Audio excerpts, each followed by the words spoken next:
കെട്ടുത്സവ സമിതിയുടെ നേതൃത്വത്തിൽ മസ്ജിദിൽ നോമ്പുതുറയും നമസ്കാരവും നടത്തി. കായംകുളം രണ്ടാംകുറ്റിയിലാണ് മാതൃകാപരമായ പ്രവർത്തനം നടന്നത്.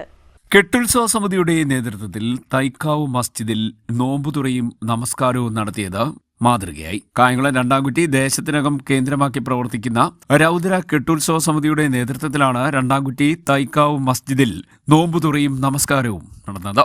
കെട്ടുത്സവ സമിതി അംഗങ്ങളും മസ്ജിദ് ഭാരവാഹികളും ചടങ്ങുകൾക്ക് മേൽനോട്ടം വഹിച്ചു. ഏറ്റവും സന്തോഷകരമായ നിമിഷത്തിലൂടെയാണ് നമ്മൾ കടന്നുപോയിക്കൊണ്ടിരിക്കുന്നത്. ഇന്ന് കുറ്റിത്തെരുവ് മുസ്ലിം ജമാഅത്ത് രണ്ടാംകുറ്റി തൈക്കാവിൽ നോമ്പുറ സംഘടിപ്പിച്ചിരിക്കുന്നത് ദേശത്തിനകം രൗദ്ര കെട്ടുത്സവ സമിതിയാണ്. ഏറ്റവും സന്തോഷകരമായ നിമിഷമാണ് നമ്മളിപ്പോൾ അനുഭവിക്കുന്നത്. കാരണം രാജ്യത്തിൻ്റെ പല ഭാഗങ്ങളിൽ ജാതിയുടെയും മതത്തിൻ്റെയും പേരിൽ മനുഷ്യരെ വേർതിരിച്ചു കാണുന്ന ഈ സമയത്ത് എല്ലാ മതസ്ഥരെയും ഒരുമിപ്പിച്ചുകൊണ്ട് ഒരു സമൂഹ നോമ്പുമുറ ഇന്ന് ഇവിടെ സംഘടിപ്പിച്ചിരിക്കുകയാണ്. ഇതിന് മുൻകൈയെടുത്ത രൗദ്ര കെട്ടുത്സവ സമിതിക്ക് കുറ്റിത്തെരുവ് മുസ്ലിം ജമാഅത്ത് പരിപാലന സമിതിയെ ഹൃദ്യമായ നന്ദി അറിയിക്കുകയാണ്. CDN news, Kayamkulam.